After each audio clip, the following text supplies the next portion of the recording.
Jésus qui gagne le temple de Jérusalem pour rejoindre le peuple de Dieu qui célèbre la fête des tentes. Chaque année, le peuple se retrouvait pour faire mémoire de ce compagnonnage qu'il a vécu avec le Seigneur Dieu. Il a découvert que Dieu était son libérateur, son sauveur, le Dieu de l'alliance, un compagnon de route qui ouvre et trace un chemin vers cette terre pour vivre en pleine communion avec lui.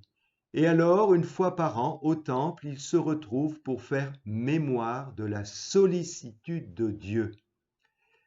Jésus en profite pour rejoindre le temple et manifester qu'il est celui qui fait alliance, celui qui sauve, celui qui libère, celui qui accompagne, celui qui élève et sanctifie.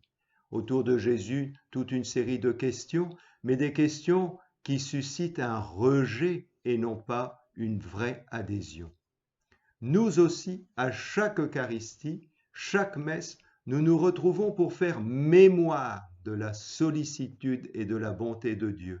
Et pour cela, nous plongeons dans la parole de Dieu pour la méditer en Église et recevoir le pain de vie éternelle, la manne, le pain du ciel, Jésus le Christ.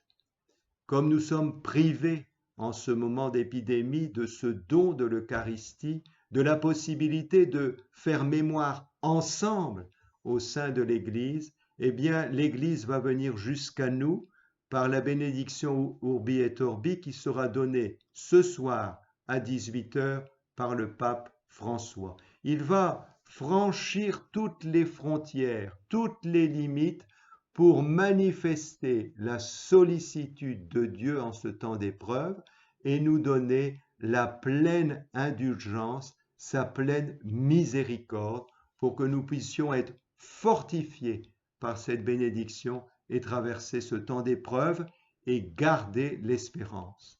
Alors, rendez-vous ce soir à 18h autour de nos écrans. Nous serons ici à la paroisse. Nous adorons le Saint-Sacrement au même moment, en communion avec vous et avec toute l'Église. Sachez également que nous avons choisi tous les soirs à 20h de sonner toutes les cloches des églises de Draguignan pour manifester notre gratitude envers ceux et celles qui sont en première ligne pour combattre cette épidémie. Prenez bien soin de vous, nous vous confions à Notre-Dame du Peuple. Merci et je l'espère, à très bientôt.